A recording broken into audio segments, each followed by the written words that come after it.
નમસ્કાર દર્શક મિત્રો, હું છું ચૌહાણ હિરલ. તમે જોઈ રહ્યા છો લોકસામના ન્યૂઝ. તો જોઈએ આજના સમાચાર. મેંદરડાથી અમારા રિપોર્ટર ગૌરવકુમાર જોશી સાથે.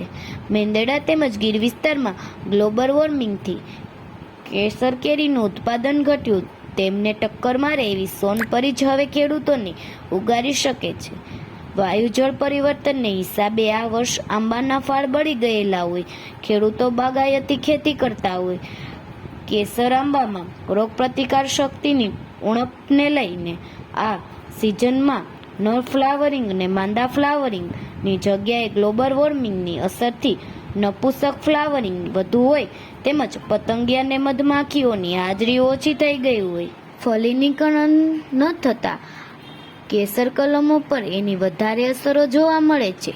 આ બાબતે અમારા રિપોર્ટર શ્રી ગૌરવકુમાર જોશીએ બાગાયતી પાક લેતા અને કલમો બનાવતા પ્રતિશીલ ખેડૂત શ્રી નાંગજીભાઈ બોગરાની રૂબરૂ મુલાકાત લઈ અન્ય ખેડૂતોને બાગાયતી પાકમાં આવે પછી વાતાવરણ સામે ટકી શકે અને ખેડૂતોને યોગ્ય વળતર મળી રહે તે માટે વિસ્તૃત ચર્ચા કરી હતી. મારું કહેવાનું એ છે કે ગ્લોબલ વોર્મિંગની અસરને હિસાબે કેસરમાં મેલ અને ફિમેલ ફૂલો હતા જ નહીં.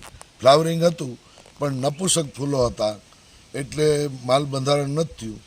સારું ઉત્પાદન લેવા માટે સોનપરી એનો વિકલ્પ છે. એને કોઈ ગ્લોબલ વોર્મિંગની ઇફેક્ટ થતી નથી, માટે સોનપરી ખેડૂતો વાવે અને ઇઝરાયલ ટેકનોલોજી પ્રમાણે 100 ફૂટે એક અધર વેરાયટીનું ઝાડ વાવે જેનો મેલ સ્ટ્રોંગ હોય. એની તમામ માહિતી રૂબરૂમાં મારી પાસેથી મળશે. બેમાં શું ફેર હોય, કેસરમાં ને સોનપરીમાં?